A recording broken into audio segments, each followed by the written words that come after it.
ये अब बात करते हैं कि ओबेसिटी से कैंसर क्यों हो जाता है। ये बड़ा सुनने में अजीब लगता है कि ओबेसिटी से भी कैंसर होता है। तो कई सारी मैकेनिज्म देखी गई हैं। तो उसमें सबसे पहली बात ये है कि जो लोग मोटे होते हैं उनमें ईस्ट्रोजन ज्यादा बनता है। तो ये जो ईस्ट्रोजन जो होता है वो जो फैट सेल्स होती हैं, फैट सेल का एडिपोज टिश्यू है वो ईस्ट्रोजन में कन्वर्ट होने लगता है। तो इसकी वजह से हाइपर ईस्ट्रोजनीमिया हो जाता है और ये ईस्ट्रोजन की अधिकता ही कुछ कैंसर्स करती है। तो दूसरी मैकेनिज्म ऑफ एक्शन ये कहा जाता है कि जो लोग मोटे होते हैं उसमें क्या इंसुलिन भी ज्यादा होता है। इंसुलिन ज्यादा होता है, इंसुलिन लाइक ग्रोथ फैक्टर ज्यादा होता है, उसकी वजह से बॉडी में हाइपर इंसुलिनीमिया हो जाता है। तो इंसुलिन ज्यादा होने से जो डायबिटीज होने का खतरा ज्यादा रहता है और तो फिर ऐसे पेशेंट्स को भी कैंसर ज्यादा हो जाता है।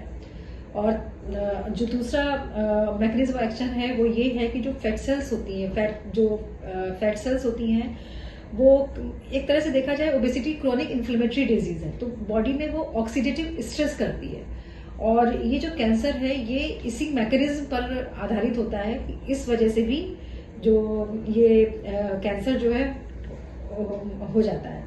और जो मैकेनिज्म है वो ये है कि जो कैंसर है, जो फैट सेल्स हैं उसमें कई तरह के ऐसे हार्मोन्स बनते हैं, कुछ इस तरह से एडिपोज टिश्यू से कुछ इस तरह के इन्फ्लेमेटरी फैक्टर्स रिलीज होते हैं जो कि कैंसर करते हैं। तो ओवरऑल देखा जाए तो क्लियर मैकेनिज्म एक्शन नहीं है, लेकिन बहुत सारी थ्योरीज हैं जिसकी वजह से देखा गया है कि जो ओबीज हैं उनमें कैंसर होता है। ना ही ये ओबेसिटी मतलब सिर्फ कैंसर ही नहीं करती, जो लोग ठीक हो गए, मान लीजिए अगर ओबेसिटी है, कैंसर का रिस्क है, अगर हो भी गया है, ठीक भी हो गया है, तो ओबेसिटी की वजह से फर्क किस किस चीज से पड़ता है। एक तो ट्रीटमेंट पर भी फर्क पड़ता है, सर्जरी में भी फर्क पड़ता है, कीमो और रेडिएशन में भी फर्क पड़ता है। कैसे फर्क पड़ता है? अगर सर्जरी है तो मतलब पेशेंट को सर्जरी करने में भी ओबीज पेशेंट्स में नॉर्मल लोगों की तुलना में दिक्कत भी आती है, उनकी रिकवरी भी जो होती है वो लेट होती है, मतलब साइड इफेक्ट्स भी ज्यादा होते हैं, मॉर्बिडिटी भी ज्यादा होती है। और अगर मॉर्बिडिटी ज्यादा होगी तो मॉर्टेलिटी तो हो ही सकती है। एक तो ये चीज हो गई। और अगर हम रेडिएशन की बात करें तो क्या है, ओबेसिटी में क्योंकि टिश्यू ज्यादा होता है उसकी वजह से साइड इफेक्ट्स है वो भी बढ़ जाते हैं। कीमोथेरेपी में पूरा वेट ज्यादा होने से कीमोथेरेपी को जो अमाउंट है, जो ड्रग दी जाती है वो बॉडी वेट पर ही दी जाती है, तो बॉडी वेट के हिसाब से ड्रग बढ़ जाती है।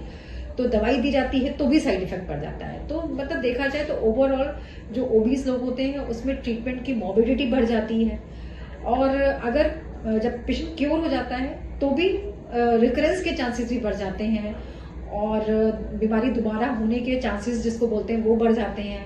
अगर ठीक हो गए एक बार तो दोबारा होने के चांसेस बढ़ जाते हैं। तो देखा जाए तो ओबेसिटी हर तरीके से मतलब कैंसर पेशेंट्स को अफेक्ट करती है और ये कोई अच्छी चीज नहीं है। अब बात करते हैं कैसे ओबेसिटी को रोका जाए। तो बहुत ही सिंपल छोटी छोटी चीजें हैं जो कि हम लोगों को अपनानी चाहिए और ये सारी चीजें अगर बचपन से ही की जाए तो ज्यादा अच्छी रहती हैं। जैसे कि 30 मिनट्स एक्सरसाइज जरूर करें, हफ्ते में 5 दिन करें, मतलब 150 मिनट्स पर वीक एक्सरसाइज बहुत जरूरी है। इसका मतलब ये होता है कि जब वॉक करें तो 3 किलोमीटर 30 मिनट में। तो ये बहुत ही सिंपल एक स्टेप है जो सबको करना चाहिए।